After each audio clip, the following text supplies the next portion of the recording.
This is the real reason you keep pulling back right before you break through. And no, it's not because you lack discipline, you don't have a motivation issue, it's because your brain is actually addicted to quitting. Now, I know this might sound intense, but once you understand how your brain's reward system actually works, you won't just understand why you've been stuck, but you'll know exactly how to set yourself free. So before you write yourself off again, lean in, because this might be the most important rep you take. Now, this may be a surprise to you, but your brain is not built for long-term effort.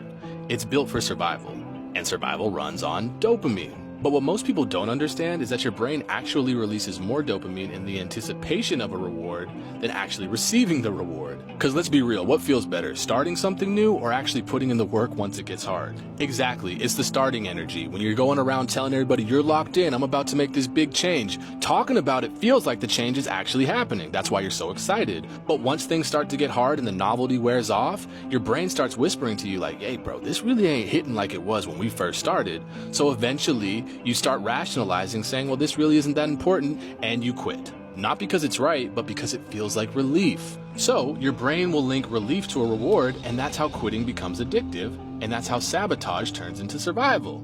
You follow me? But listen, bro, this doesn't mean that you're broken. This doesn't mean that your potential is the problem. It just means that your brain's reward system hasn't been trained for endurance yet. But we gonna get scientific here real quick. Neural pathways are formed in the brain through repetition and reinforcement.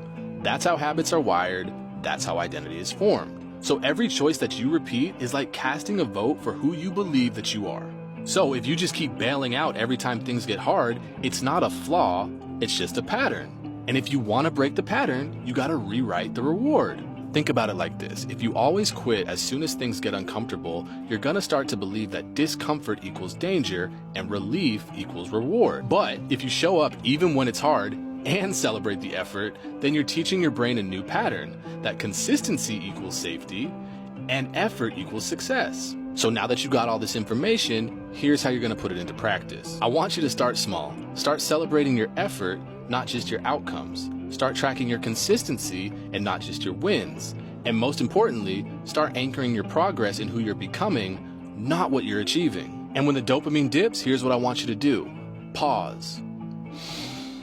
Breathe, get present, and remind yourself, this moment matters, this rep counts. I am literally rewiring my brain, so I need to give myself some grace here. This is how the new identity is formed. This is how you become more than muscle.